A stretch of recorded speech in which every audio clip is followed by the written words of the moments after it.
All right, let's get into it. Let's check the microphone is not on the correct. That is correct. Head bang. All right. It's a little bit dark, but you know my style, Mr. Darkness Man. Um, I'll be sharing the screen a good amount of the time as well, so it doesn't really matter, does it now, Miss um Ascendant Neptune rising in Sag on the Galactic Center and Aries Sun conjunct Mars in Aries. Oh my God, in the fifth house too. That you're you have your Venus on my Sun and my Mercury, so you love me. I mean, you love what I do. Um, and nice Mercury there. Wow, that's such a good compliment. I love Aries. Like my cat Mika, she has the same thing as you. She's an Aries, but she's got a Mercury or her Venus at 28 Pisces, biggest sweetheart, but then also like very, very you know, assertive. So okay, let's get out of here. So yeah, and then we got the moon and the 12th in Scorpio. Very interesting. So let's show that. Oh, and I didn't time myself. Go clock. Okay. So, here's a chart. I wish that I could have my face showing. I say this a good amount of time. I wish there was a way on Zoom for my face just kind of, pop out a little bit, but there's no such way. Um, like my like face in the corner or have the option. That'd be cool. But basically, here we have a lot going on, and a lot that I'm very familiar with. So to start out, um, just being in Aries in the fifth house, the house of Leo, your life purpose is really centered a lot around fun and personal creativity and being an adventurer. Now, oh man, I already have this chart read within 1 minute. Wow, quick. So basically, like past lives, you've been very, very giving, right? Very, very giving, but there's like an emotional component that was skipped over, right? Um, you tend to be so there for the collective. Um, that's why in this life you've been given this very Martian chart, right? Your Sun in Aries, Moon in Scorpio, those are the two Mars planets, and your ascendant is in the speedy, adventurous Sagittarius with Neptune on the ascendant. So there's still a big part of you that wants to kind of so a huge part of you needs to explore. That's like the big like all cat blocks. If this is a post, explore, adventure, learn, wisdom, right?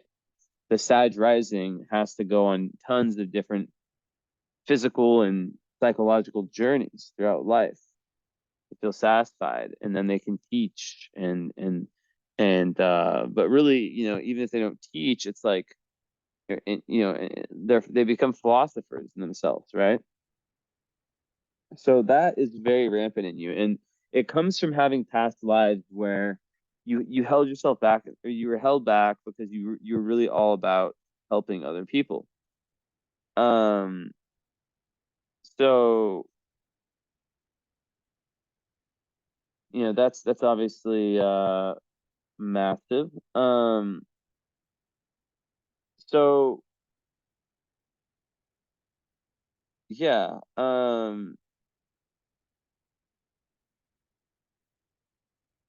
1 second.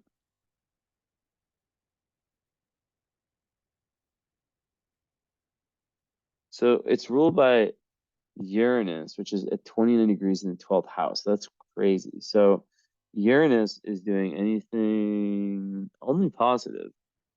So you're definitely like a world changer type energy.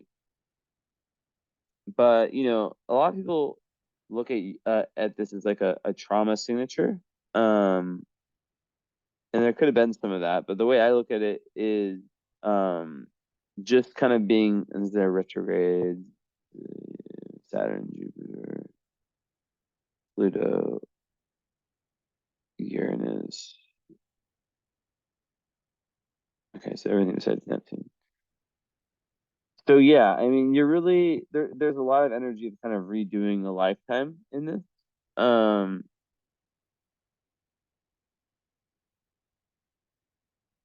and basically you're trying to be able, like it's like you're really, there could be some PTSD from the past lives. Um, and you're really trying to be seen in this lifetime, right? Um, like developing your creative potential, right? So really like yeah, like a return to the self in order to kind of like overcome prior fragmentations of the soul.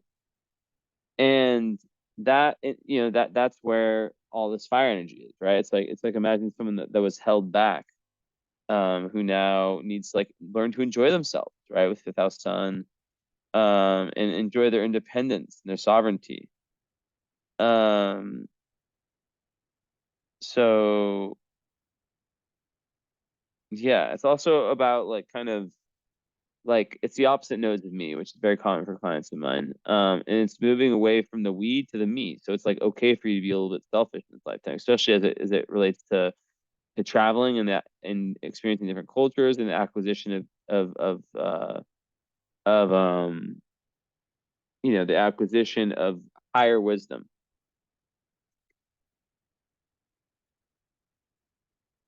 So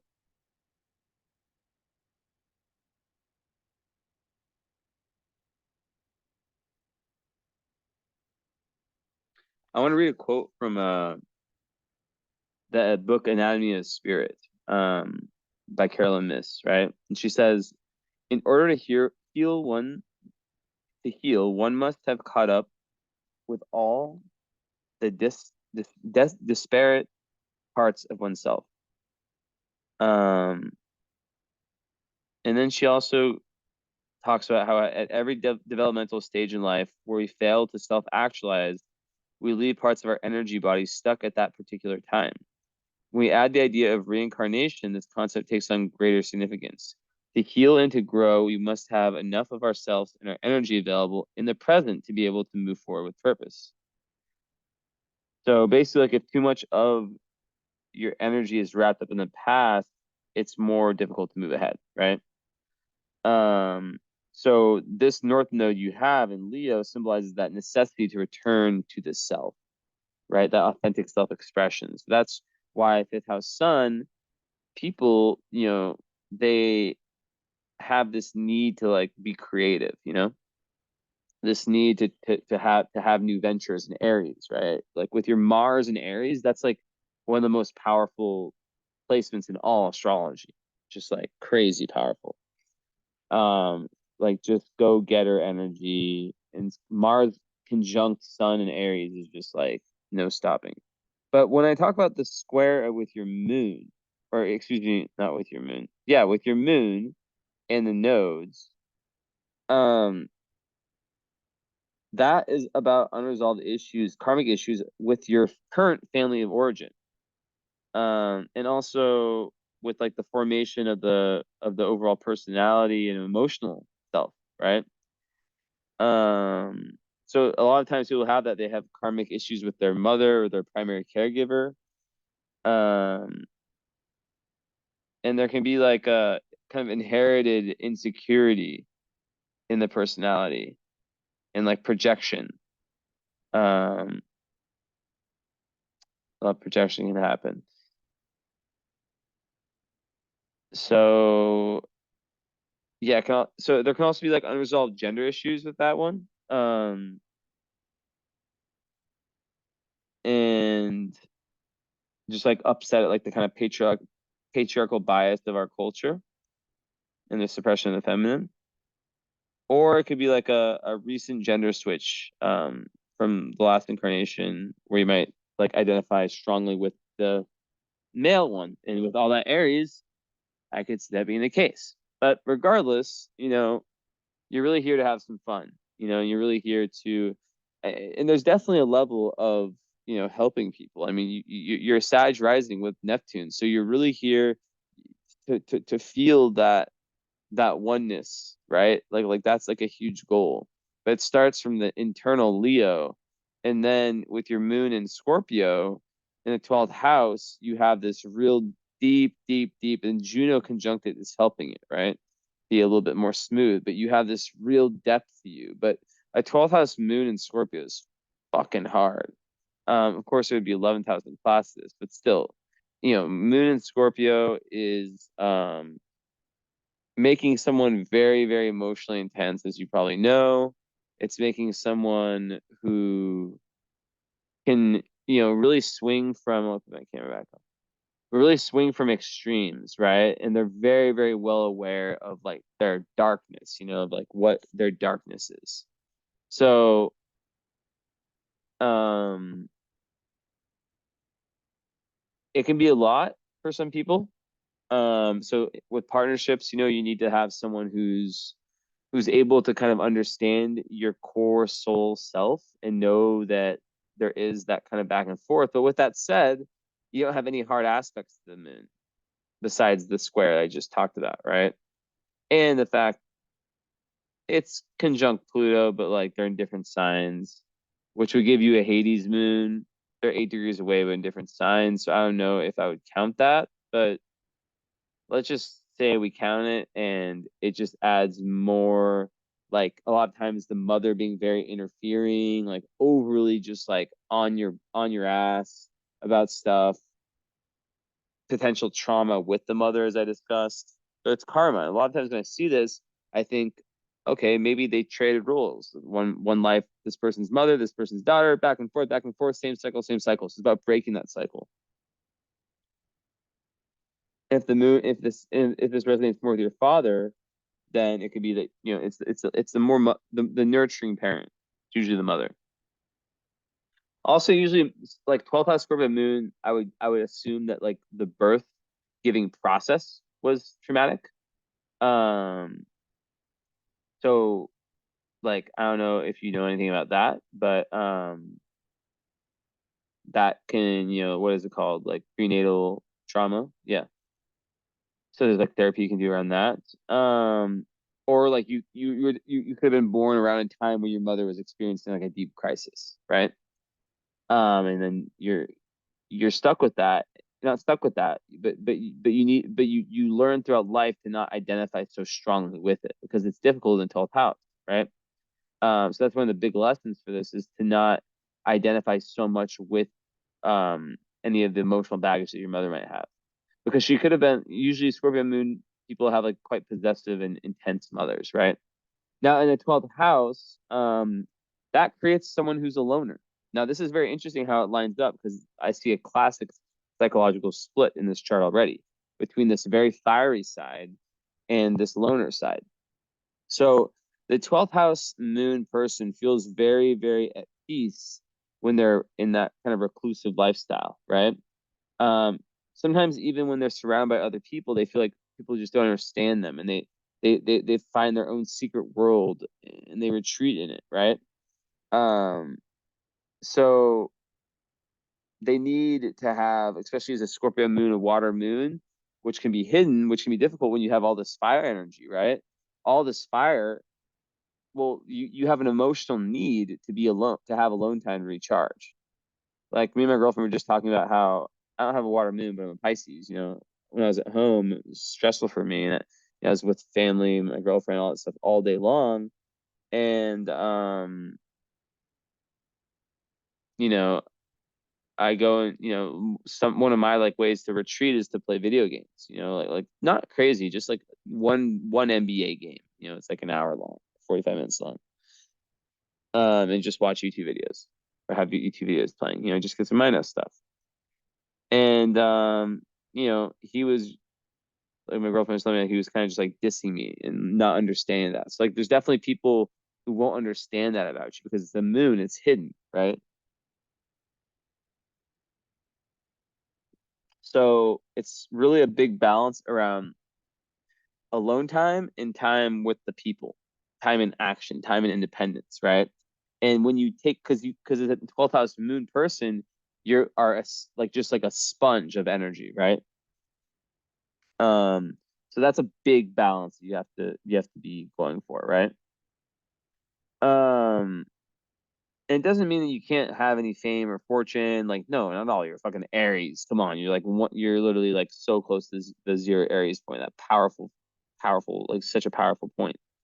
Um, it just means that they're like you might enjoy like more like a work that kind of like combines this kind of like behind the scenes work, but like also like as an Aries, you're a natural born leader, an entrepreneur. Um, so yeah. And yeah, you'll be just very, very tapped into zeitgeist, and that can be very overwhelming at times. So really pick your friends carefully, pick your relationship partners carefully. But with that said, Moon conjunct Juno, which is the domestic goddess of the zodiac, that kind of gives like that need for domestic warmth, right? Like harmony, nurturing, right? So it actually makes it kind of gives like a little bit like of a Venusian like smoothing to that like very intense Scorpio moon. Um, and it makes you like able to form emotional bonds easier, and equality um is something you strive for. So it's good, it gives a real emotional need for these deep relationships.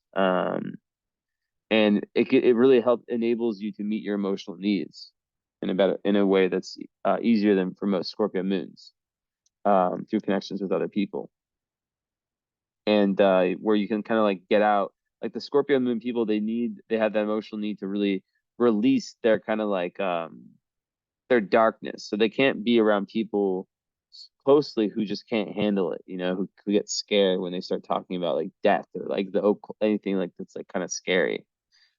So then also conjunct the moon. I mean, that's further away. It's 8 degrees, but still, it's 7.54 actually to be exact. So it's close. It's within range. You have Black Moon, Lilith conjunct Moon, and Pluto. So you have that's a huge potential for darkness.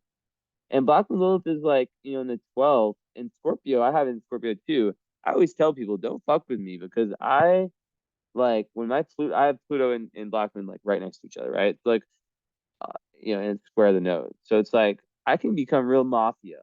Like I can become real like the last guy you want to fuck with. Um I don't and I'm very good at restraining it, but if it comes down to me protecting someone I care about, people don't want to know what I would do.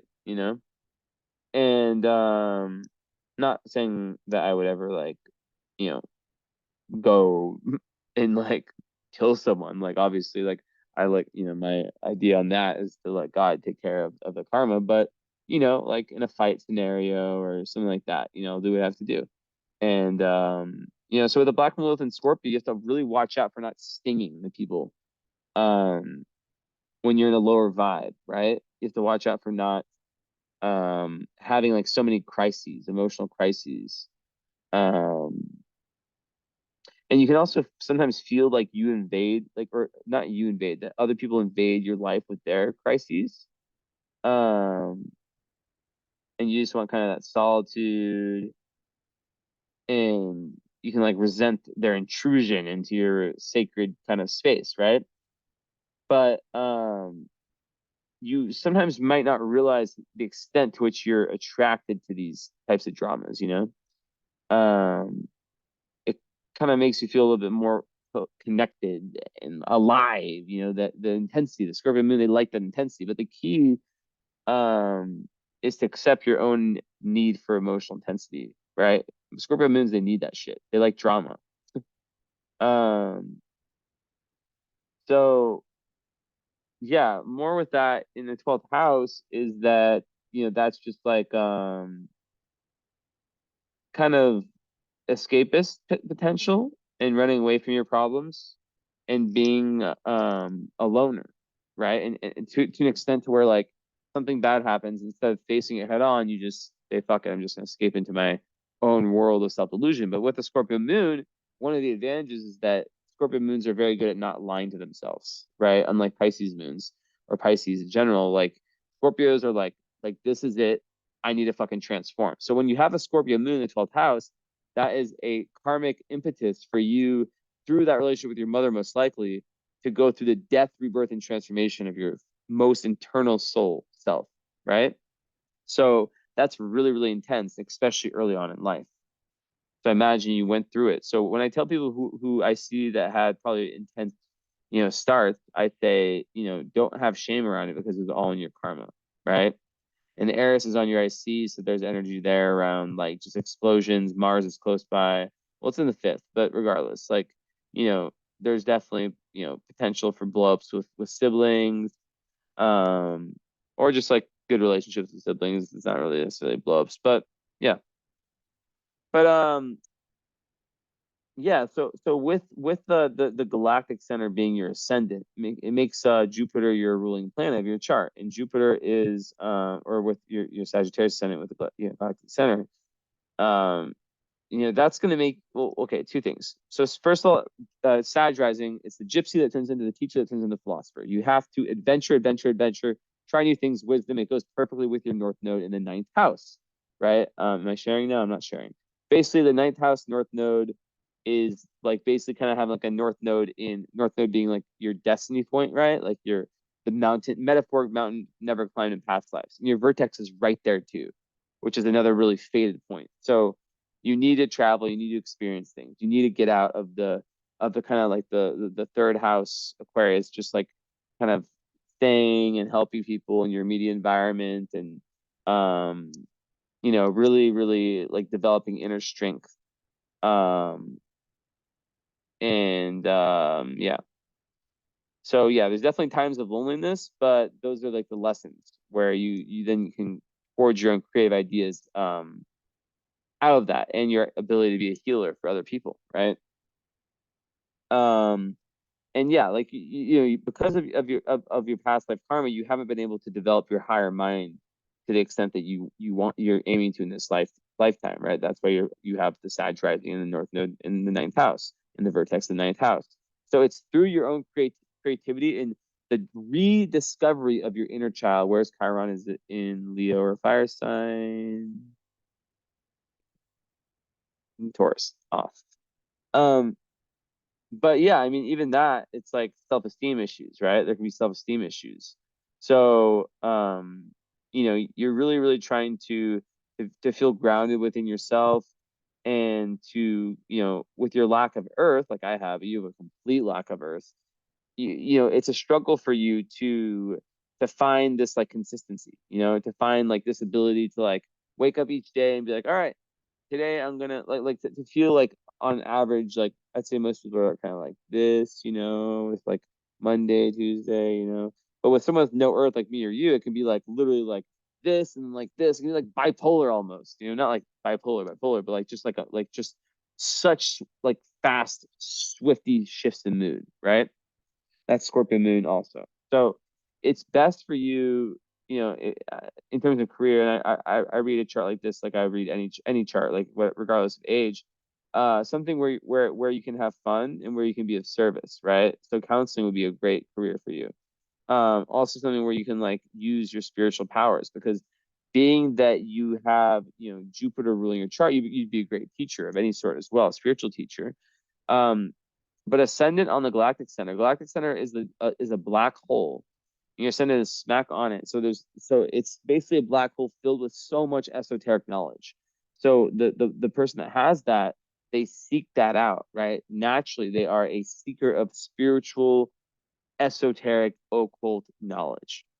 And Ceres in your eighth house in Cancer is making you feel nurtured by that exact thing. Also, romantically, it's making you feel nurtured when you have a level of closeness with your partner, in a real, like I said, Scorpio moon level of intensity, emotional intensity, and depth, like two souls becoming one. Now that's only half the story, though, right? So I was saying Jupiter's ruling your chart, right? Because Sagittarius is ruled by Jupiter. So when I look around for Jupiter, I find it in the 11th house in retrograde. So it's in Libra. So you're going to be a natural peacemaker as well. So this is very interesting because it's opposite your Mars. Um, and then you have Saturn right on the Jupiter, both retrograde. So Jupiter retrograde, I like it because I think it makes someone like a very internally um philosophical person. But then Saturn, yeah, we'll talk about that later. But like the chart ruler in the 11th house, it's a great placement, right? Because it makes you like the old like so it's actually kind of like a an interesting kind of combination of your 11th house, right? So the fact that the chart ruler makes it more powerful than Saturn, and it's a night chart, born at 1 a.m. So um the um the negative effect of uh or positive effect aren't going to be as strong, which is good and bad, right? Because they're both next to each other. So it's like, regardless, it's like the Jupiter is still going to be stronger than the Saturn. But then there's Pluto there too, and the midheaven.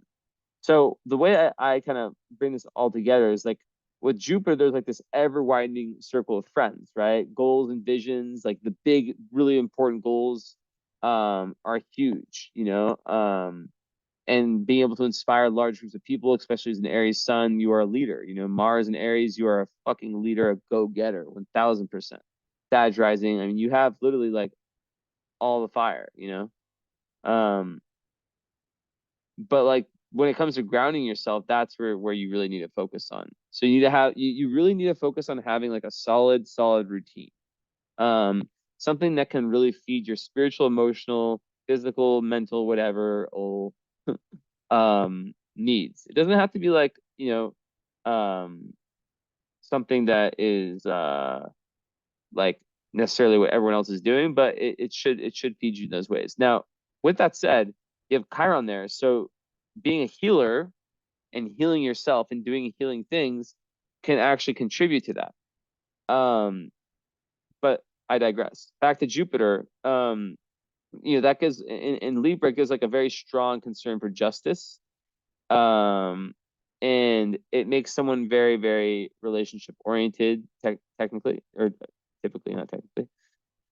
And they just they just want to be the people that people come to balance things out, right? Um, so yeah. But then Saturn right next to it, right? So that would make you very popular, very philosophical, very like the person people come to when they're in need, and it's a great one for wealth too.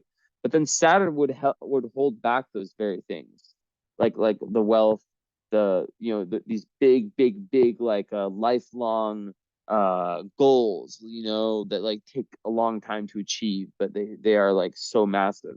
Saturn would hold those back till after like 30, right? Or like after Saturn turn, let's call it 32 because that's um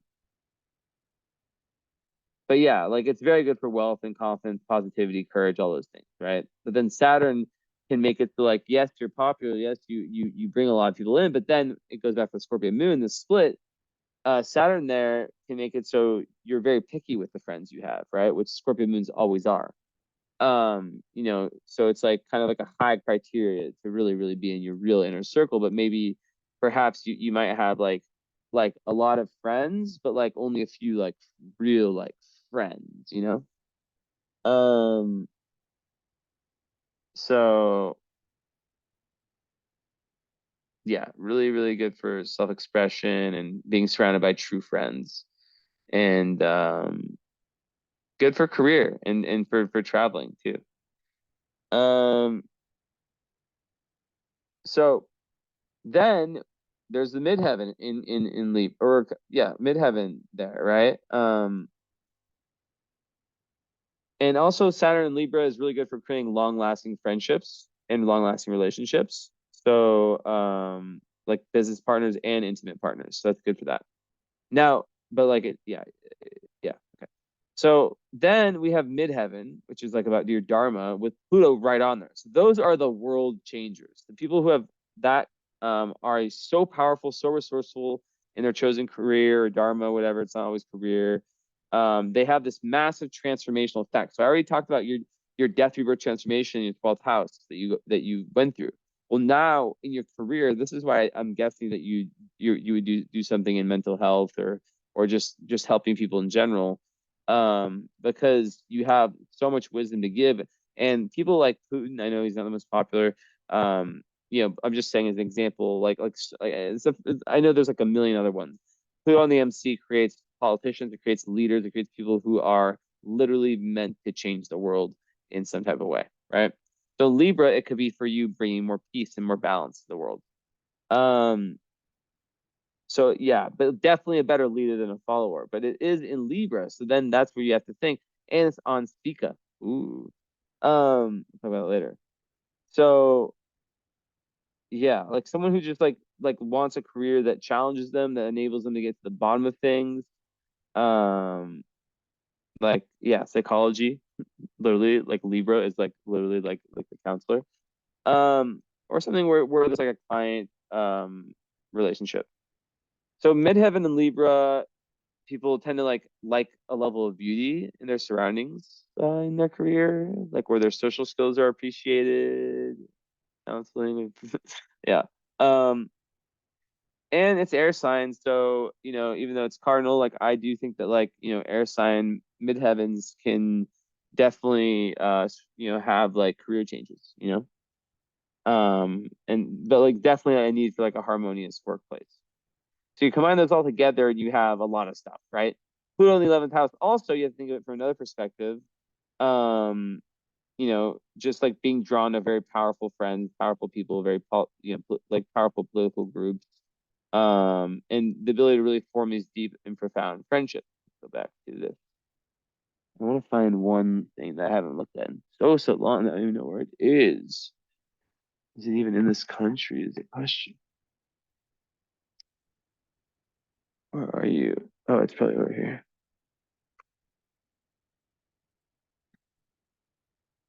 Is that it? No.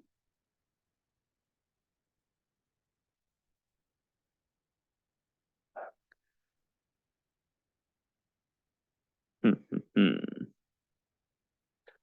trying to. Oh, there it is. I think they're trying to hide the knowledge.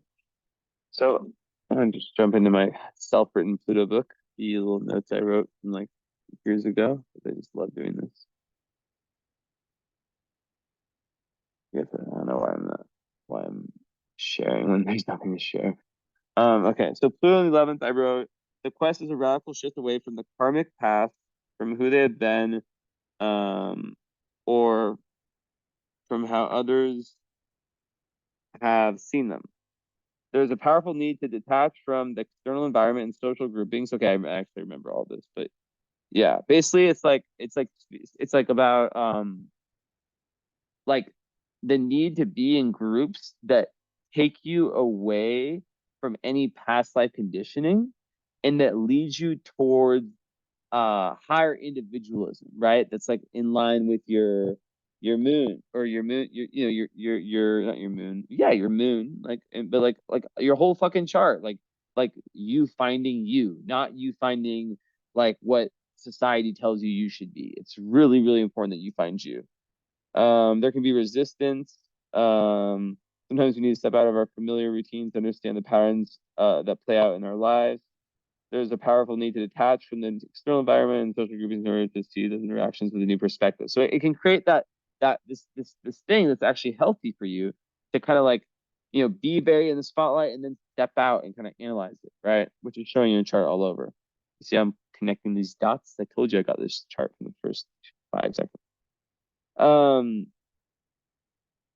and there's one fear, okay, so some extra stuff, that going towards individualism will lead to isolation. This can be linked to traumatic memories from past lives and potentially being ostracized. And then you look at the South Node ruler, it's fucking Uranus in the 12th house, uh, 29 degrees, like bullseye, and it's in the same house as your moon. It's, like Aquarius South nodes also can be looked at as people who had very different ideals, and they were banished for having these different ideas and mindsets. So yes, they could have been like great givers to humanity, but they could have also just been people who thought differently at a time where it was not okay to think differently. Becoming how it is today, but we're gonna fight back and we're gonna win.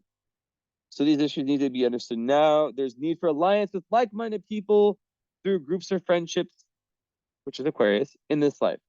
The key with this placement is the urge to individuate, to become the person that one always wanted to be, free of the passionate influences, the condition and conditioning factors, to the extent that a group supports and to the extent that a group supports this process, it is useful, and to the point at which it begins to block this process of individualization signals a problem.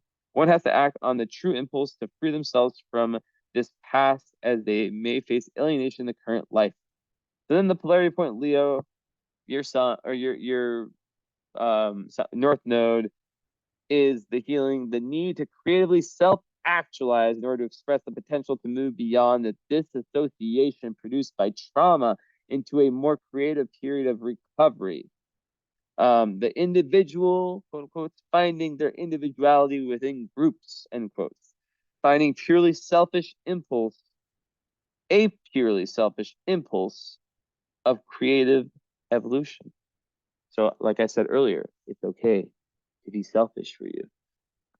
Should probably keep these two books just like here. And then that stack is going to become a way bigger stack, as it always does. Should I hit that one? No. This. I need to read this book again.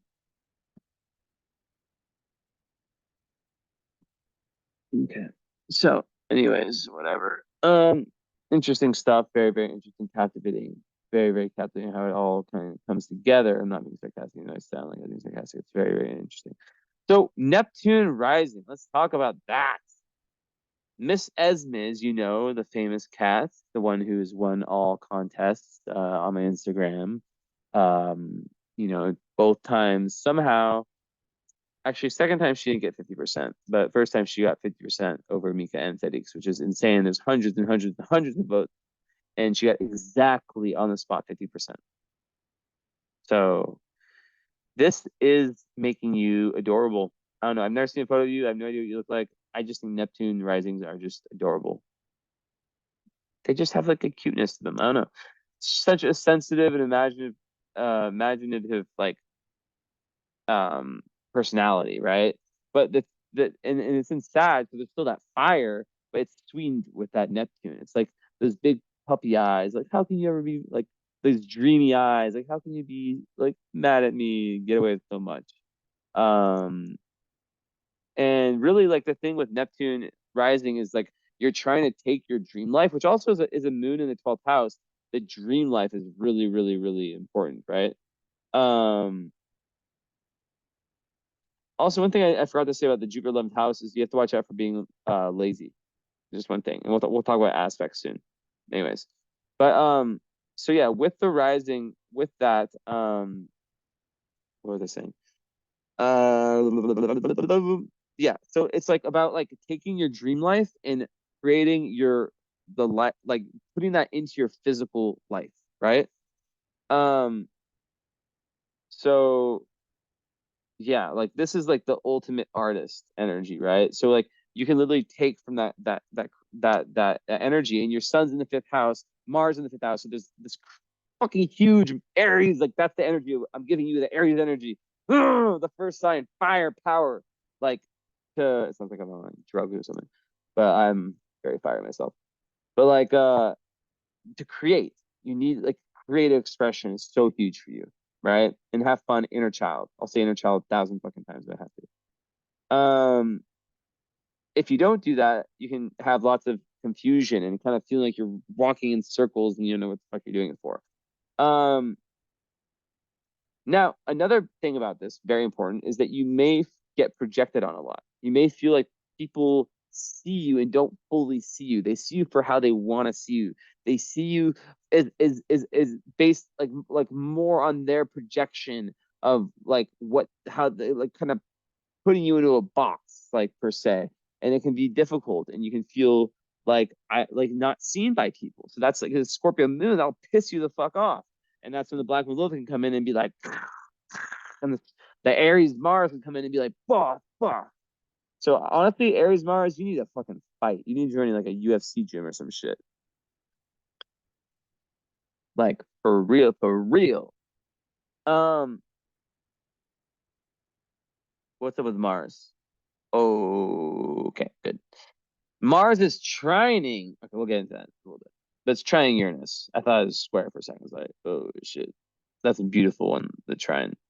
That's like some genius energy type shit. Um, because it enables you to really kind of like get past that. But like, okay, so I want to add some things, Moon in 12th house, because it's so important. Clairvoyance is possible, but you have to work on it. You're highly, extremely intuitive. The gates towards the other realities are just open for you, and that can freak people out, right? And the fact that's in a water sign makes it even more strong. So, um, it is well aspected, so it does create it's psychic. Like literally, if you're a psychic, I'm not surprised. And super strong healing abilities for yourself. No Scorpio moon can ever be fucking hurt. They rise up, the phoenix that rises up, right? Now, because you don't have a lot of these bad aspects, you will not have as many phobias, but there could still be some, and there can be depression early on in life.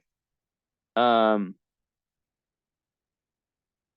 so yeah. I've already talked about like the kind of the osmosis of people around you, the antennas that you get.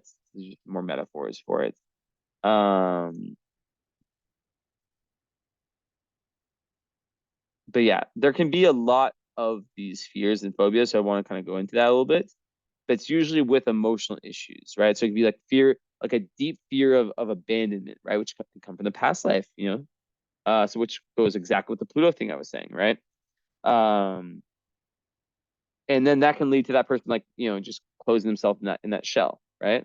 And just being like staying like loner mode, right? Let's say you get in a relationship, a fiery like Sag Leo relationship or Sag Aries relationship, and it burns and then it hurts because like look, you have the ascendant. This is actually really helpful to have the Neptune rising because that's Neptune is Pisces.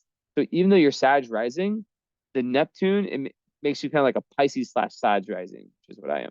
I'm all in Pisces Sag. So it's like that helps a lot because if you just had the Sag, you'd be seen as this fiery, just like only go getter. But people see the sensitivity because it's really difficult when your moon sign is in water and you have fire rising like me. And yeah, because people like you. I don't know how long you've been following me. I'm sorry. I don't know. I can't keep track of a million fucking people. Okay, it's not millions, 30,000. But um like I'm very misunderstood. People see me as Leo, like and I've gotten better with it, but like, like I could see why looking at me, I've gotten a lot better with it. I've kind of tried like seen through other people's view, like I understand like why people can like look at me and be like, oh, that guy's fucking arrogant, you know? So, but like really, like I'm a Pisces, I'm fucking sensitive. Like I'm like one of the most generous people I know, and that's being honest. Like I think about that earlier. I was like, I don't know that many people like that like give as much as I give, like without ever talking about it, without ever like, you know, just doing it and just that's second nature. But then I thought about it again. I was like, I know so many fucking people that do that because I've been blessed to meet such amazing angels. But like I'm pretty fucking generous, but like I feel like maybe some people I don't think people think I'm selfish. I'm selfish in the sense which you need to be selfish in because we have similarities in our chart. I'm selfish in the sense that I do not let anything or anyone. I sound like a fucking like pastor. I feel like a pastor, like a very like a black pastor, like just giving like a fucking like this is the yeah, that's how I feel right now. But like anyone, anybody or anything or anyone get in the way of my mission. And that's how you need to be. Selfish. And not fear being ostracized. Right? But yeah, so a lot of these fears, as I was kind of alluding to earlier, have to do with the mother. So if your mother had like, you know, depressive tendencies or hysteria, neurosis, and any of that stuff, a lot of times people have this. They have like, you know, mother who's been like hospitalized early in life, or in her life, prison, you know, in prison, whatever the fuck, you know, like hidden kind of just like a troubled mother basically. Not watch you be like when we have our follow up. You're be like, actually, my mother's like, you know, she's cool, she's cool. But still, this is what the astrology is saying, and I have never looked at a photo of you. I have no idea what you look like, how you are. I just know your name is no. Um, so yeah, super good like imagination. So you need to use that as an asset. Write your fucking dreams down. If you don't do that, I'm gonna be very mad at you. I want you, if you've never dream journal, I need you to get a new book, a new cute little journal book, and I want you to start writing your dreams down every single day for 6 months. This is my homework to you. I don't care. You're gonna say yes. Joking. But no, you should do that. Trust me, because you are so your dream. You'll see if you've never done that your physical life and your dream life is more than anyone. Like 99% of the clients I have is going to give you so many clues to getting to the highest version of yourself, right? So yeah, a lot of people who have this, they have very dark nightmares. Also, there can be issues with emotional control. And this is where that black moon Lilith comes in. I'm like, kind of like, fuck, she's probably said some things she's regretted, but or whatever. So very easily hurt if you don't express the pain. So this is what I was saying about your Scorpio moon. You need to express the pain. Um, but you're such a strong healer, and the Juno, like I said, it does chill it out. It does. And I just read in your comments that you do seem to know astrology quite well. Well, guess what? I didn't even know that till now. But I think I've been kind of advanced with this shit. I don't care. I do my readings the same way each time. So I guess I probably wouldn't. Yeah, you understand with the Earth stuff, like the need. But I like giving readings like in a similar way. So I probably wouldn't have explained what a North Node is, but whatever. But yeah, Vertex and North Node together in Leo is like when you have those two together, like 1 degree from each other, it's like literally God or the universe or your higher self being like, this is the fucking spot. I don't cuss this much usually. Maybe it's your Aries energy. I'm just feeling it.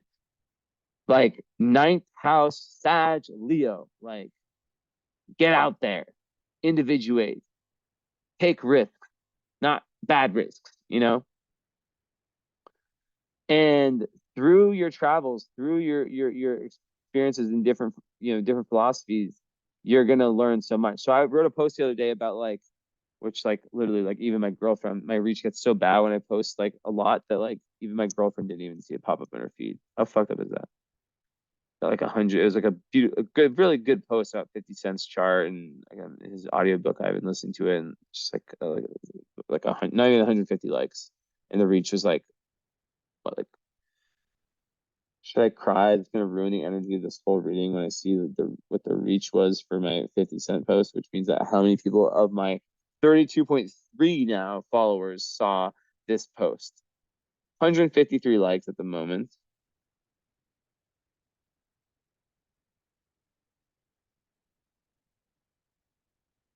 Wow. Maybe I just suck.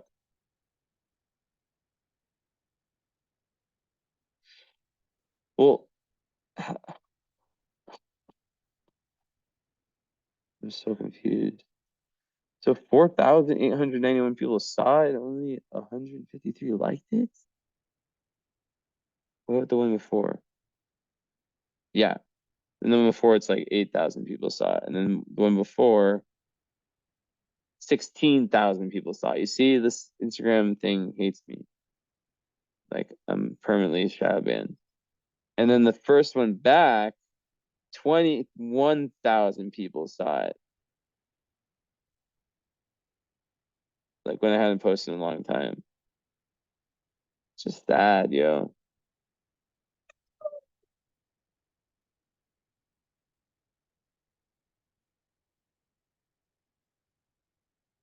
Yeah, so like looks like on average, I'm gonna gauge this one being my average. I probably have like half my followers that even get my posts in their fucking, feeds or whatever. What can you do? Yeah, well, this one I had more because I did an advertisement, so I haven't done fast enough. Okay. So, yeah, that's kind of the jazz there. First house Neptune, you just can have a lack of boundaries also. You have to watch out for that. So, but with all your fire, I'm not too worried. Yeah, I already talked about like the need to create the fantasy world of your own around you and really clarify who you are. Which is a big part of this chart. Um,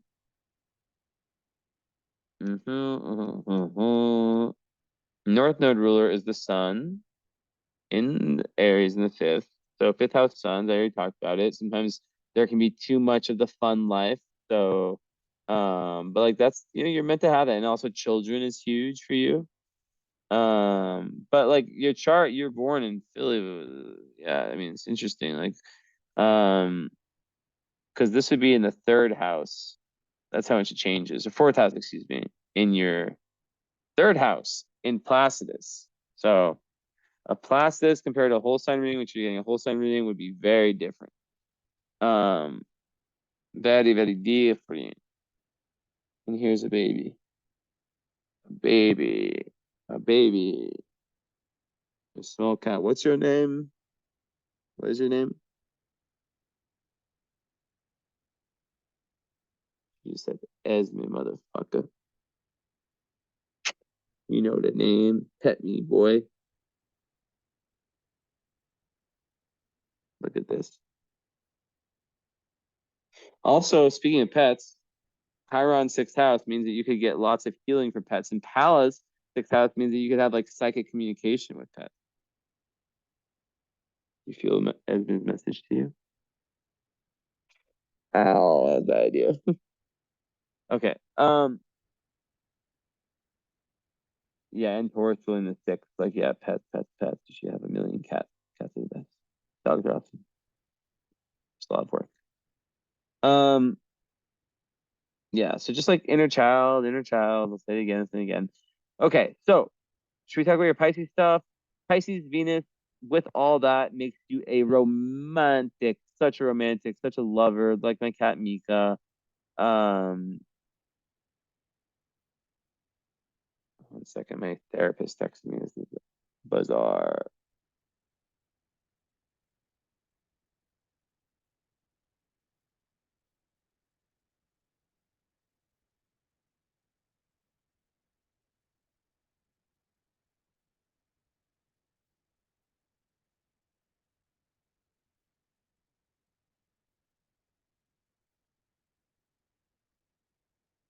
One sec.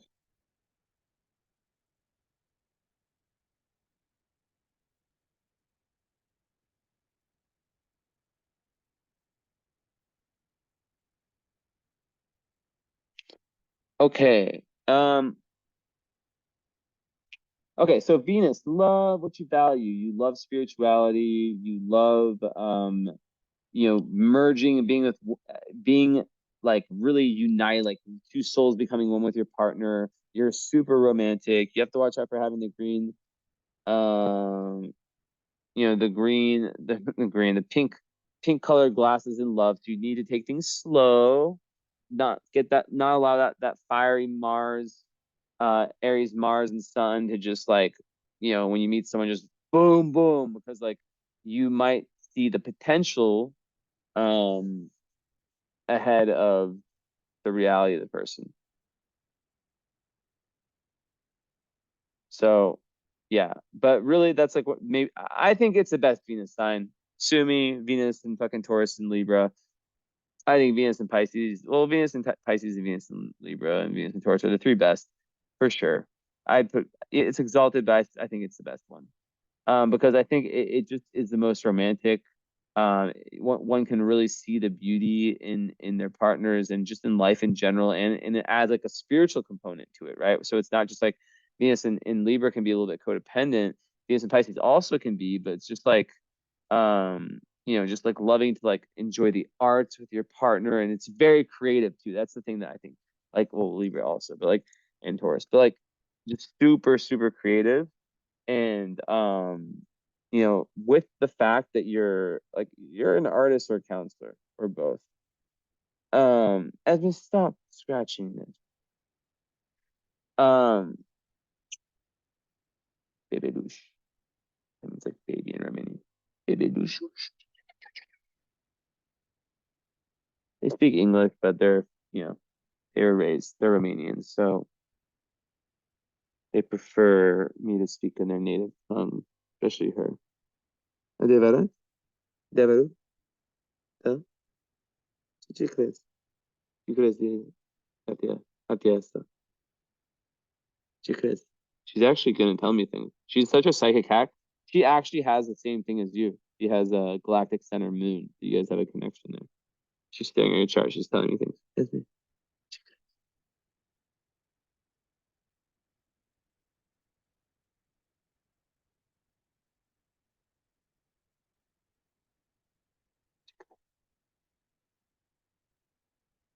She blinked at me, saying that means I love you. Ow! You abusive cat. You nearly clipped my lips. You just missed because I just dodged it. She did clip it a little bit. Okay. So fourth house Venus people, they love the home. They love to decorate the home. They love the home to be the spiritual fucking, like, you can never be with someone who's like, I mean, you could, but you'd need like separate fucking parts of the house, like I have. Because my girlfriend, for now, I think she's getting better. Um, is messier than me. I'm basically like a Libra when it comes to like having my place look a certain way. I mean, look at these fucking lights. That's not even half of it. I have these LEDs like in every single room in the house. Um, yeah. So Venus and Pisces, ultimate artistic, like just beautiful, beautiful, beautiful, beautiful. And is it doing anything with no? Oh my God, poor you. It squares Neptune. No. Well, I mean, it's kind of so everything I just said about like the whole like rose-colored glasses things, times that by fucking 20. I don't know. Um, you need to have discernment in love. You can be very unrealistic, very idealistic when it comes to personal relationships. And that disillusionment can lead to one feeling sorry for themselves when things don't work out, um, blaming others for lacking of understanding. So it's really about learning to see the human and taking the time, going on more dates, like asking your really Earth, Taurus, Virgo, Capricorn, whatever the fuck friend, and this guy, like, what do you think? Like before you get serious, someone go out with your smartest, most like Virgo, like not Virgo because they can be a little bit too crazy, but like like the friend, some Virgos are Virgo women are chill, but your friend who's really grounded and who just like sees it how it is. You know. With that said, this is another when it's brought together. Venus and Neptune is imagination, inspiration, Neptune, and art, creativity. It's like the artist, the painter, Venus, and the inspiration, Van Gogh. The ability to paint all those beautiful paintings, and that beautiful inspiration that he had. That's the Neptune, and to have them connected in any aspect. Once you get past kind of the self delusion, tricking yourself, that kind of stuff, um, it's every hard aspect is meant to turn into a superpower. I like it. But then that also adds Venus square ascendant. That's difficult as those people tend to not see themselves as beautiful, and they can struggle with that. And Neptune there can also confuse that as well. So doing things like just like really, I was gonna imagine if I was like getting plastic surgery. No, like you are beautiful, but like really just like just doing things that make you feel good, like working out. Like you have no earth, so you need to like work out, because you work out, cognitions improve, everything improves. I work out. I will literally fucking go on an hour and a half run and then order fucking two massive pizzas. Like I don't give a fuck. I only do it purely for the cognitive. Obviously it's not right after, but you get the point. And you need to have some of that in your life. And more on that. Well, actually, before that, let's not skip over things too much.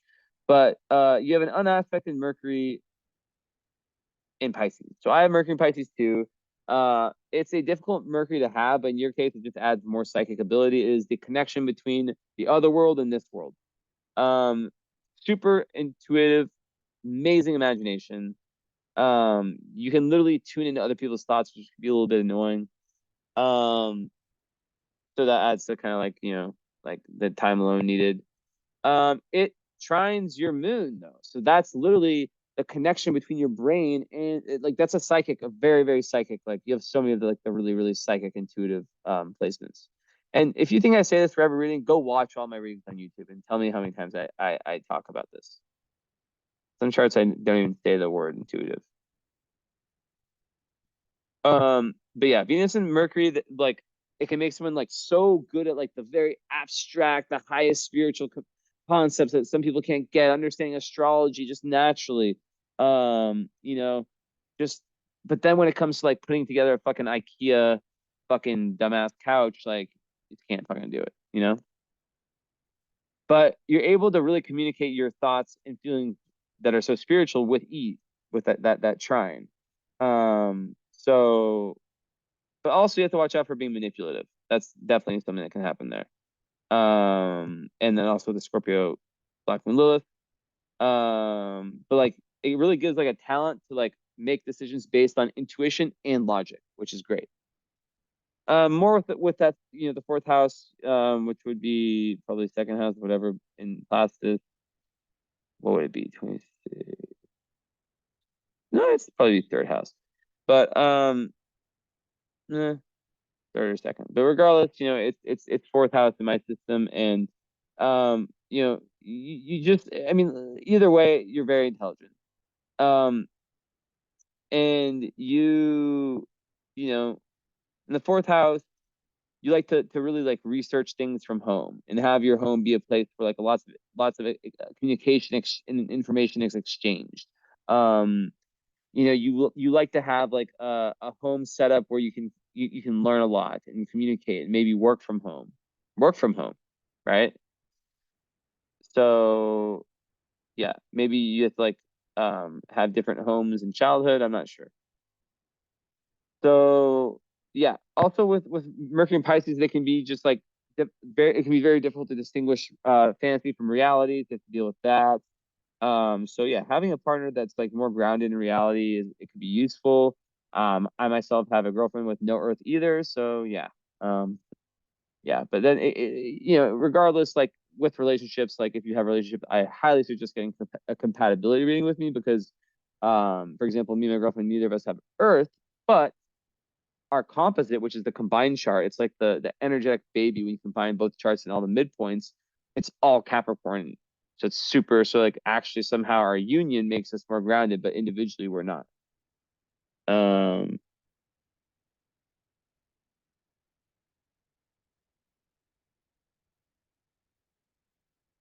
a sec.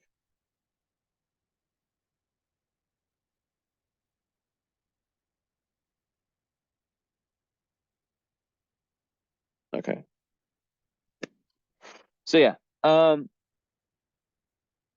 And then Mercury and Pisces people like sometimes they just get overwhelmed by the world and they just disappear into that kind of dream world and then they get jolted back to reality. It's a theme in your chart. Blah blah blah. We've seen it a lot. Okay. Now it's unaspected though. So unaspected Mercury people, they sometimes just say shit. Now it's in Pisces, so it's it's in a it's the opposite of Virgo, so it's in its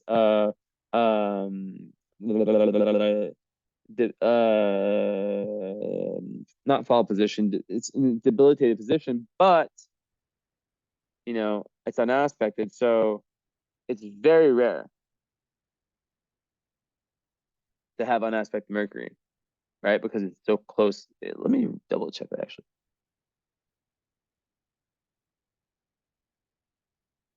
Yeah, it's just unaspected.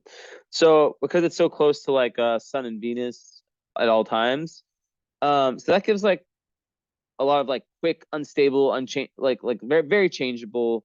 Why I say unchangeable nature when it comes to like speaking and just like basically like it can lead to some kind of nervousness and sometimes over intellectualizing things because it's in Pisces. It's like very interesting, right? It makes you just like a master when it comes to actually just like getting out that spiritual knowledge.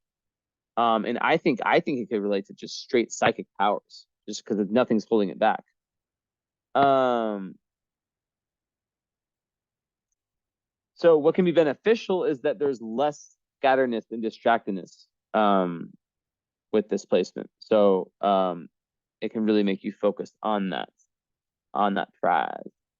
So I love it so far. I love it. I love it. I love it. Okay.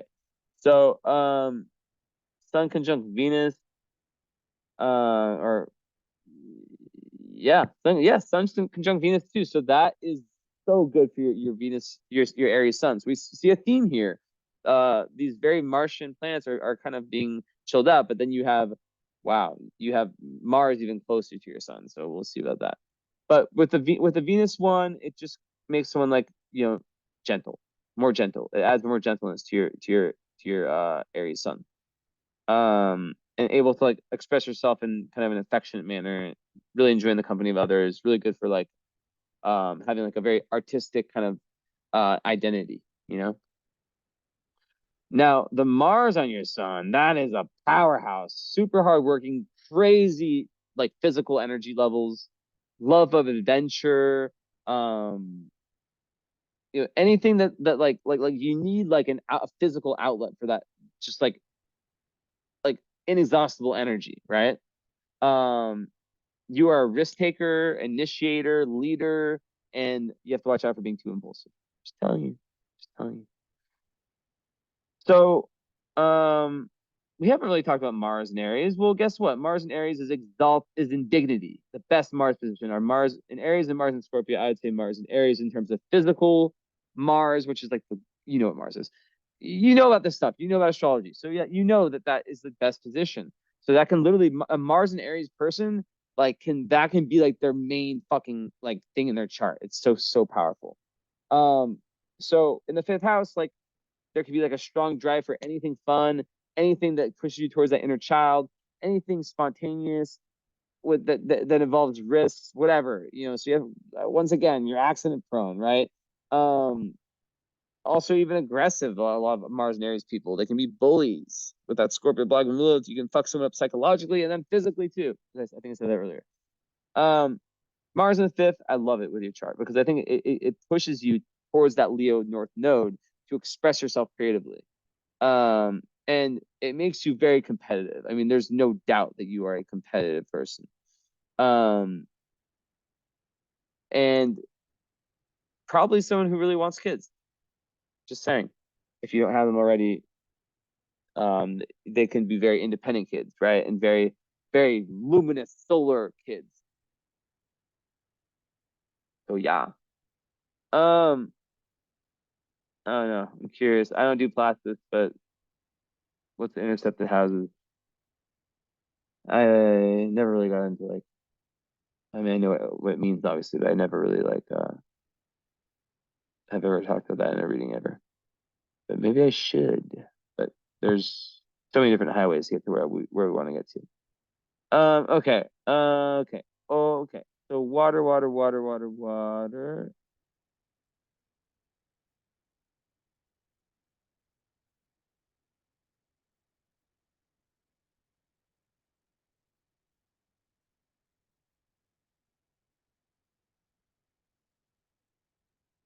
Okay.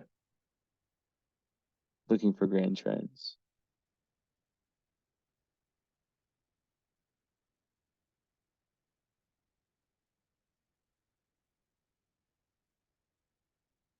Hmm. Kind of like a mystic rectangle, but it's like with a node. So I don't know. Node, Jupiter, the nodes, Sun, and Jupiter. So that's significant. So yeah, if we talk about that, it's just special talents in the esoteric and creativity, and in terms of that Jupiter, that Libra power, that power to bring people together.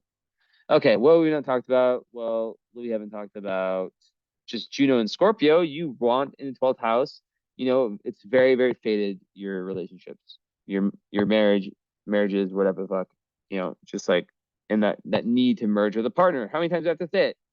And then Juno and Scorpio, it's the same thing. You want that highly intense relationship that's life changing where you merge with a partner, where you get their total attention. There's usually a high demand, a high sexual energy. Oh my God, don't get me started with Mars and Aries. That is the highest libido ever. So in terms of partnership, you need someone who can really put up, who's very romantic, like with the water part wants the romance, but then the fire part wants that adventure. So they need to have both of those, or at least be able to kind of like vibe with both of those, because we don't always want to be with someone who's just like us. Sometimes we need someone completely different, but where there's that connection and that communication. It's a different story.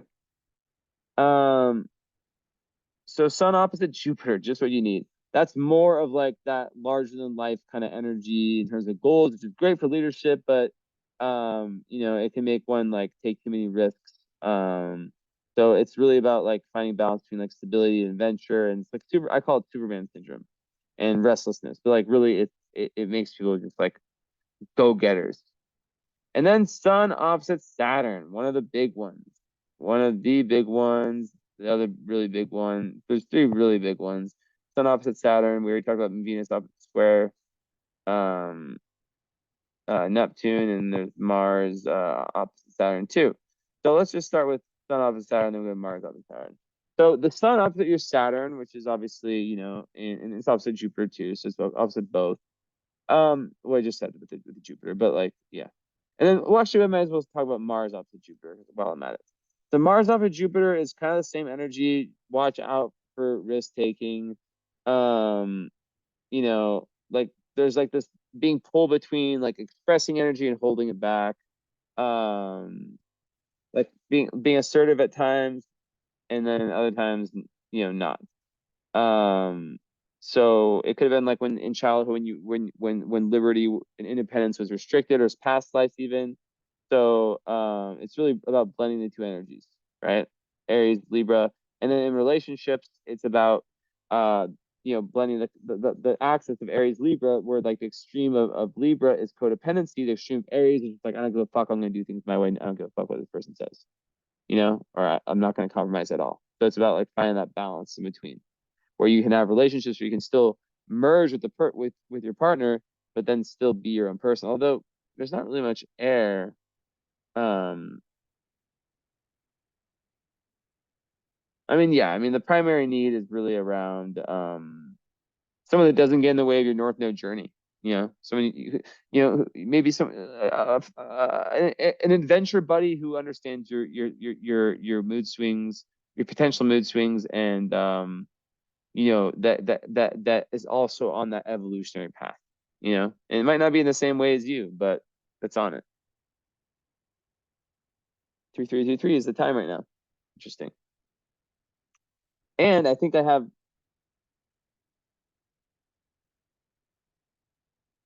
no, I'm stupid. I was gonna say 3333 followers, but no, 323. Um, that would have been cool. Not really. So actually, yeah, I would have liked it. So Sun and Mars opposite Saturn. So Sun opposite Saturn, you know what it is. That's the pushback for the first 30 years first, probably until like I say like Sad Sati like lasts till like 33, but whatever. Um, just Saturn return and at 29 and a half. Just things put in front of your way. You're trying to move forward in life, and you feel like there's just forces against you. A lot of times, it's like the father, being strict and imposing, and even feeling that as an adult, as things, as you mature.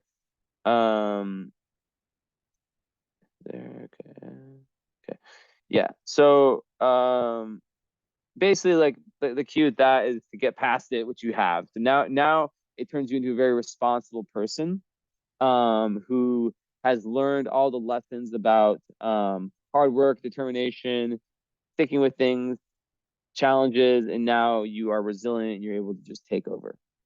And yeah, like basically like also it's about like creating very solid rules and beliefs to which you can like build your life based off of, right?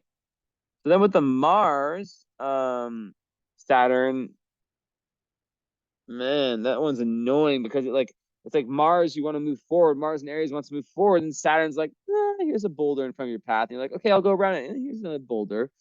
But you are inexhausted. Like you don't get tired. So, it's a pull between expressing the energy and having it pulled back. Um, so yeah, like once again, father restricting one's independence early on. Um, it's very similar to like, the sun one. Um, very, very similar. Very, very, very similar.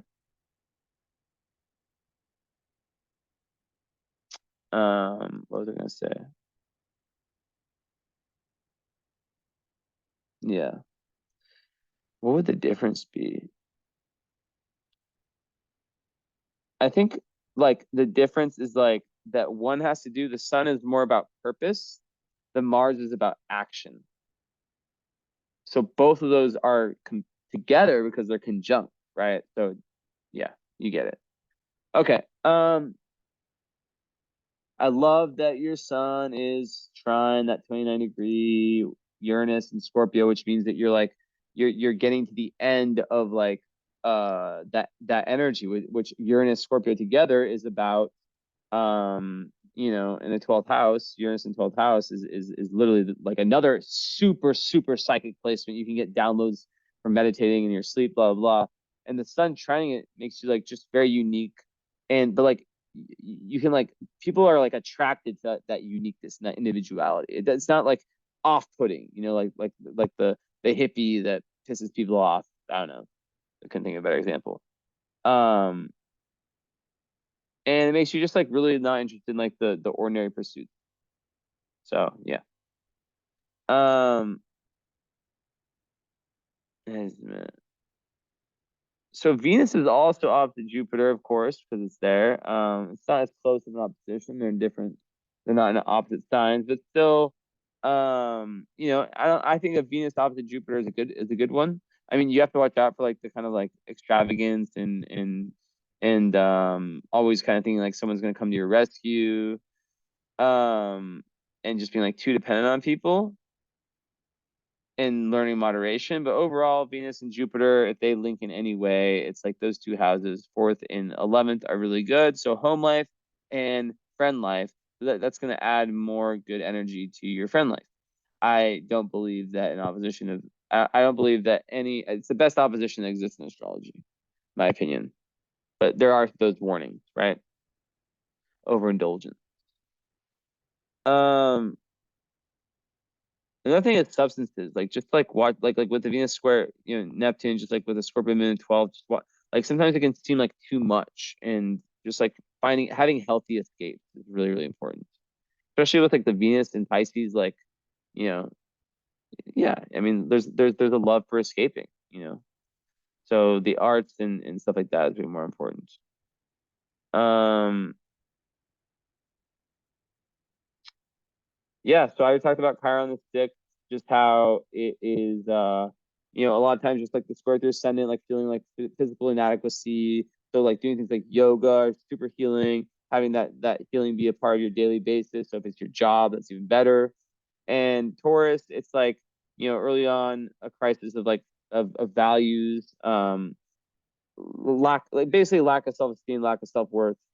And a lot of people they don't like not trusting the body, not loving the body. So it's kind of similar to like the Venus square ascendant. But over time, you learn to love it and you can be like a teacher, um, in that sense. So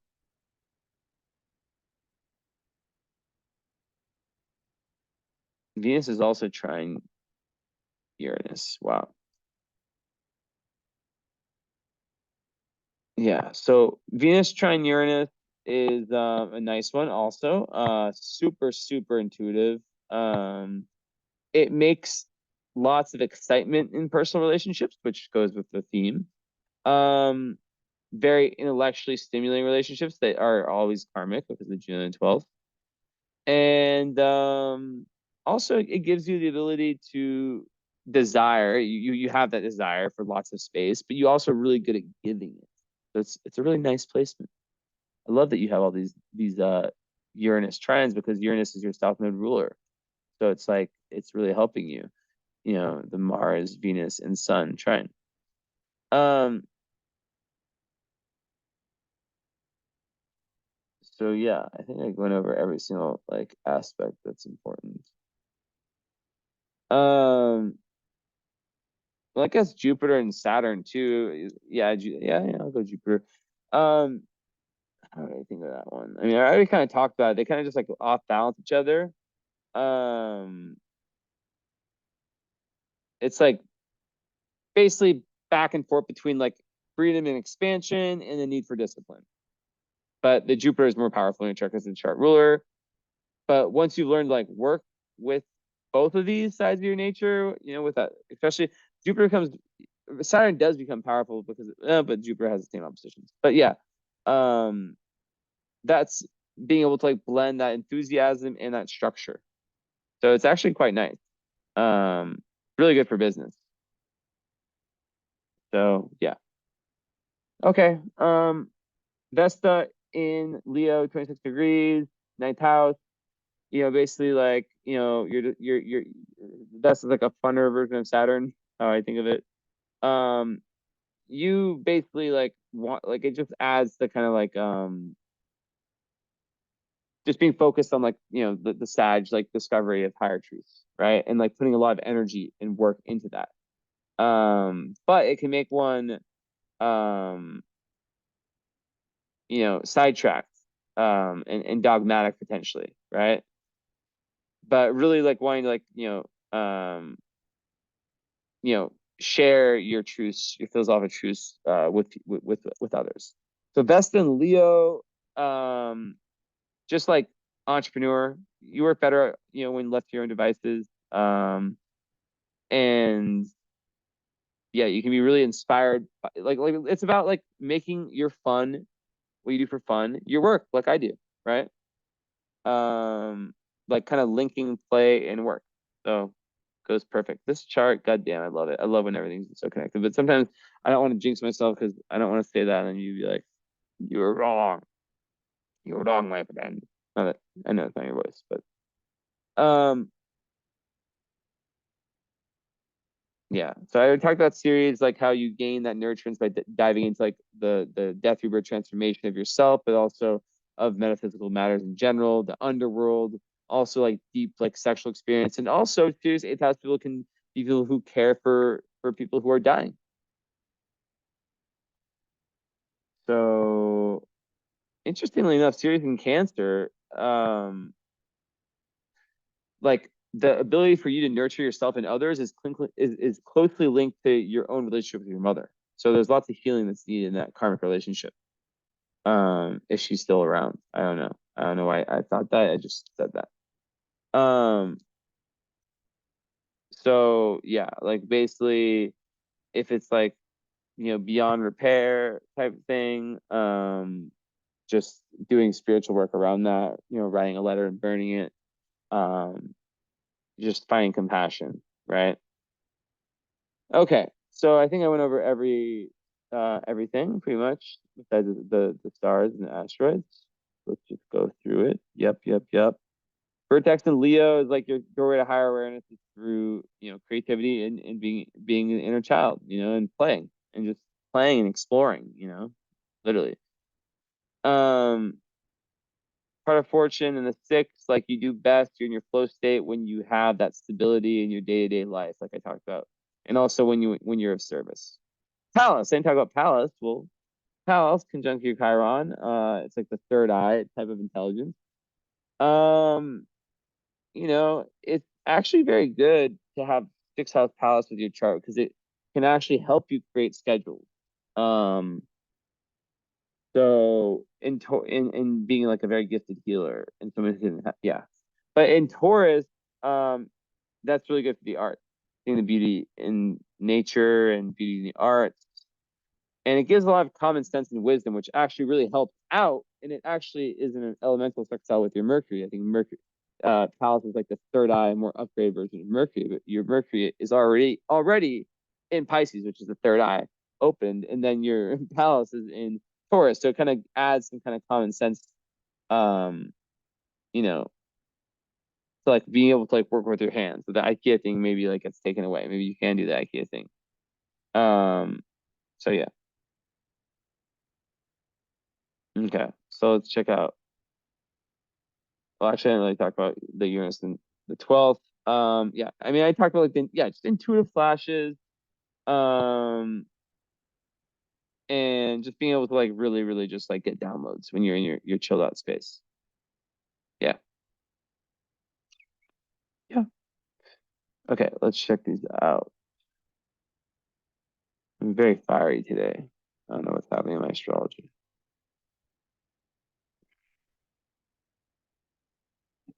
You know what's happening? I'll tell you what's happening. This is actually a lesson. I didn't make a video about it, but I'll talk about it. I woke up extremely late, but I allowed myself. When I say late, I mean like it's already dark out. I'm like in some weird period where I'm needing like crazy amounts of sleep. It's insane. But I did not judge myself. I allowed myself to slowly allow my soul to come back into my body. And I just went with the flow. I had therapy. I helped my mom with some stuff, kind of playing therapist for her. Talked to my girlfriend for a little bit, hung out with her a little bit. And now I'm doing this reading. So I didn't judge myself is the key. I just allowed things to happen. It's been a great day, even though, yeah, it's been a nice day. So, self like just like remembering that like the beliefs that other people like if I was at home in California, let's say my brother and mom are there, I wake up at that time, I'm judged. So it's very important for you with your 12th house, like be around the right people. Okay, so we talked about the fact, so you also have Urania on your ascendant, so you could literally be an astrologer. That's like the astrologer asteroid. It's not like smack on it, but it's 3 degrees away. So yeah, that's in range, and that's like the asteroid linked to astrology. Now with your moon, oh, no, that's not your moon.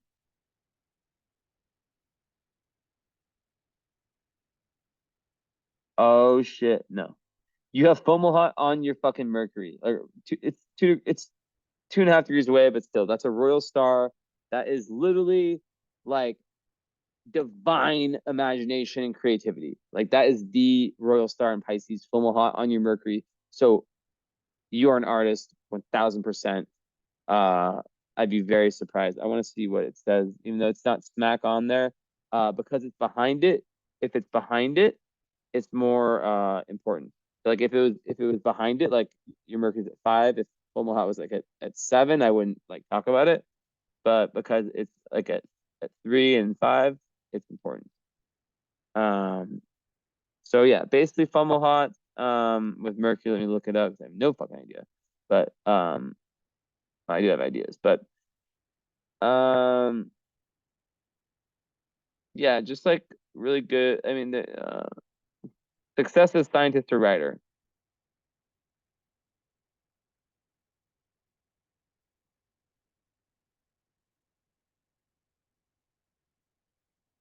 southern fish. Very ethereal, poetic, mystical, magical, idealistic.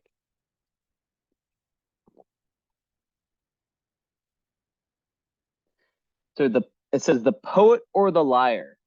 I like that. The poet or the liar. Okay. Moving forward, look you. You have a more on your fucking Venus. And White Moon Selena on your Venus. So,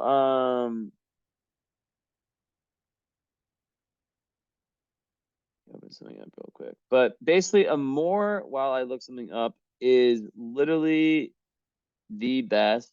One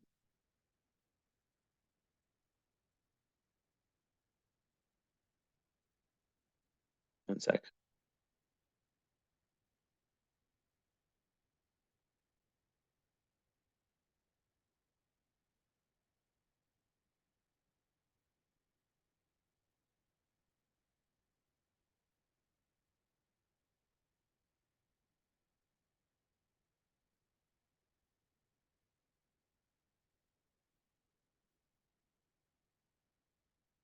Okay, that's really interesting. I'm going on my good friend Haley's page because she has a really good post about White Moon Selena, which I know it's like the kind of like um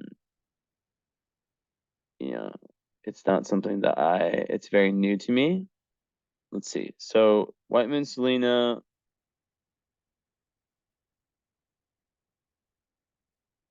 represents is the exalted expression of our soul. So it's on your Venus. So she is our highest self, our light, and the best part of our soul. White Moon Selena is a point. So it's like the opposite of Black Moon Lilith.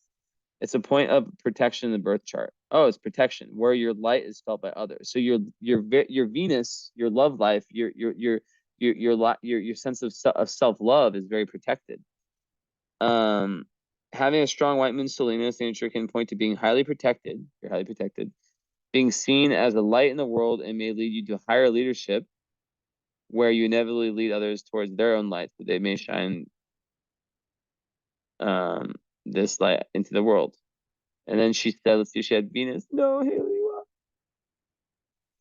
But means you yourself. So basically, it's like I would say with Venus that you have a lot of protection around your love life and your creativity. And she wrote in Pisces, even though I don't, I'm sorry, I love Haley to death, but I just don't believe that asteroids by themselves, but actually but like asteroids by themselves without conjunctions make any difference. But because it is in Pisces, it says the White Moon in Pisces, the exalted expression of your soul can emanate qualities such as being very compassionate, wise, imaginative, adaptable, and understanding. Your ability to become adapted to your surroundings, put in effort and emotion towards those you care about, and having a visionary mindset is a big part of your overall life that inspires others. Nice.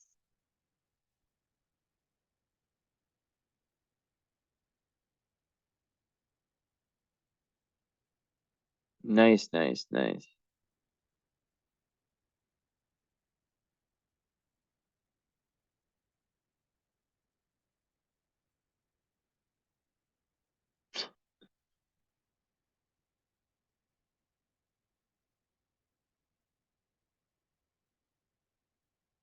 My God, Haley's crazy.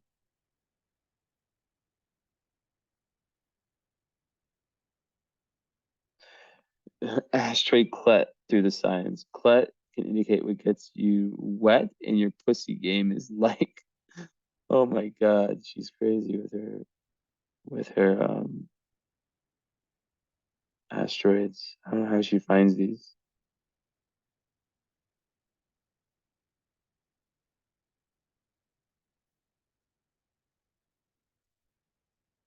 Okay, sorry, I need to like leave a comment and just be like, what if you don't have a pussy? No, I'm not gonna say that. So also sure about like 29-degree placements, if your Uranus is there. Indicate markers in the chart where your soul is completing plus mastering consciousness around that planet, which I already talked about. There are fated experiences to be had with 29-degree placements, and it also is a degree of fame. So, I talked about, you know, Uranus being your south node ruler. So, you're meant to really, individuate and find the right groups to really do that around. Um, okay. I need to make sure like all her posts or her little Cancer self will be mad. She won't be mad.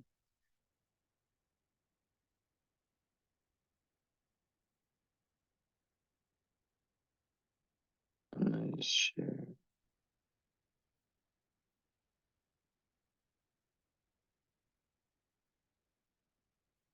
Where was it?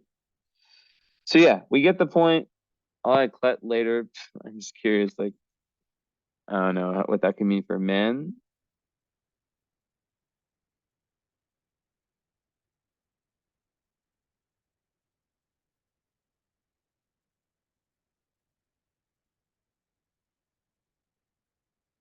Oh, so it's like so it's like your sex game. So she said pussy game, but okay, I'm sorry. I need to fucking know. No, I'm not gonna. I'm just.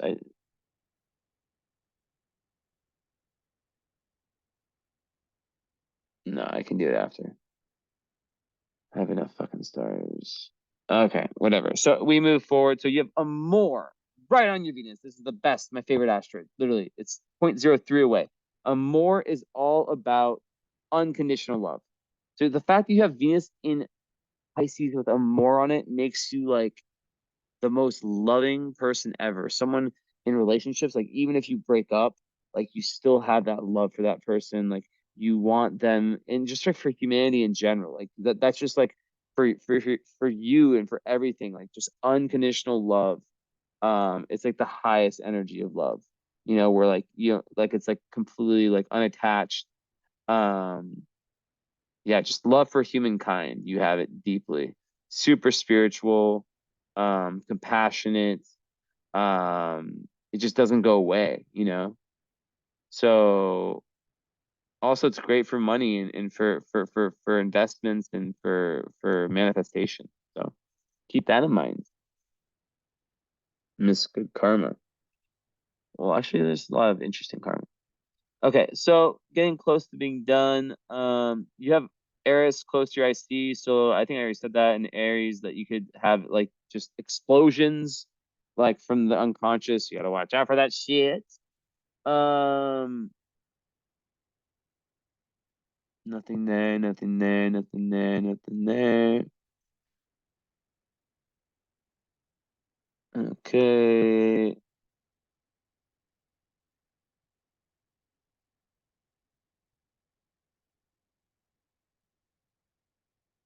You could marry someone with means, potentially, although it's not so close to Beetlejuice. Like, it's 3 degrees away. No, actually, no, that one doesn't count because it's 3 degrees after. Well, 2.5 after. So actually, kind of count it. But yeah, like Descendant in Gemini, like, you want someone who's going to be fun and who's going to be interesting and, who's going to not be boring for you.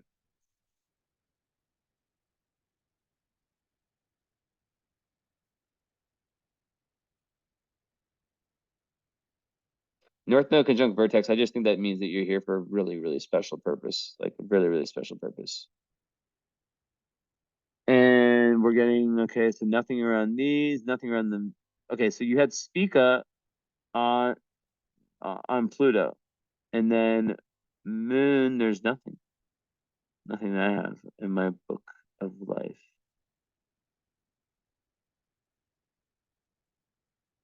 Okay, so let's take a screenshot so I have it for my post. Where am I at time-wise? 137. I keep failing. I'm trying to get them under 130, but I just can't. Okay, so I don't really know what Spica and Pluto would create, but Spica is one of the best planets. Too bad your midheaven's not conjunct Pluto or Spica. That would have been better. And it's hard to find information about it. Um, Pluto just moves so slow. So I don't know if I'm gonna be able to find anything about it.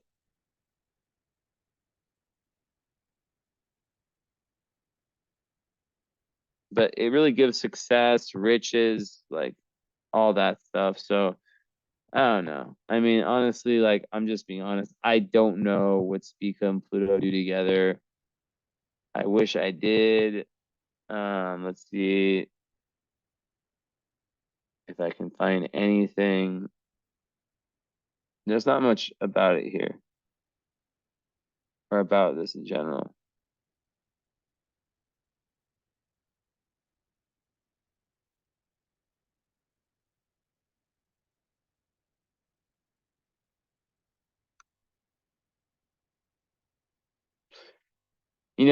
I would just say, based on logic, me being Mr. Logic right now, that um it would have a very beneficial effect to your earthly success that we talked about with your midheaven conjunct Pluto.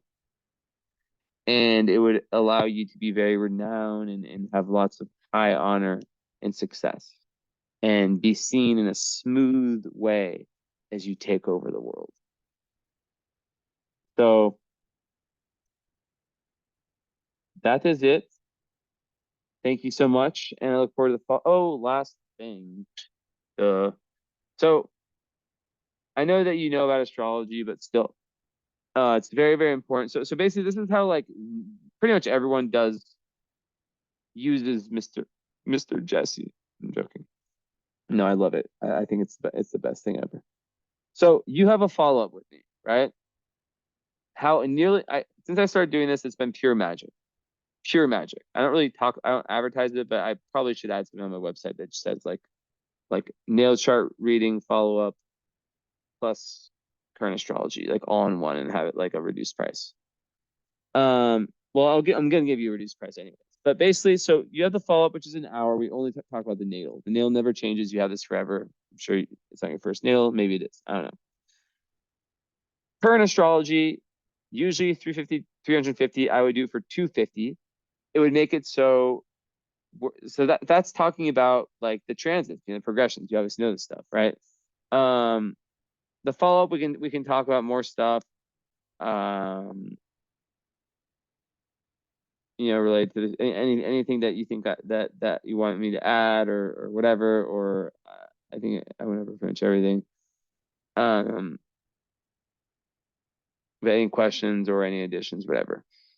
But so that first hour usually is first hour is the follow up, all about the natal chart. Then hour 2 and 3, sometimes even more than that, is the current astrology, and it's recorded but only sent to you privately.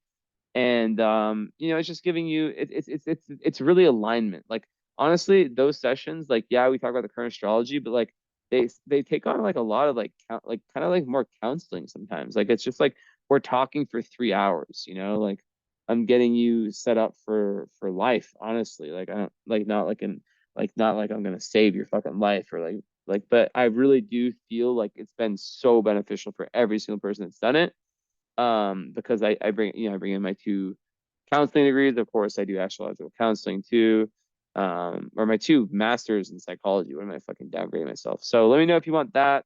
Highly, highly suggest it. Only reason people don't do it is if either A, they feel really, really confident about their own transits and understand their own current astrology, and or B, financial reasons. So anyways, thank you so much, and we'll talk soon. Ciao.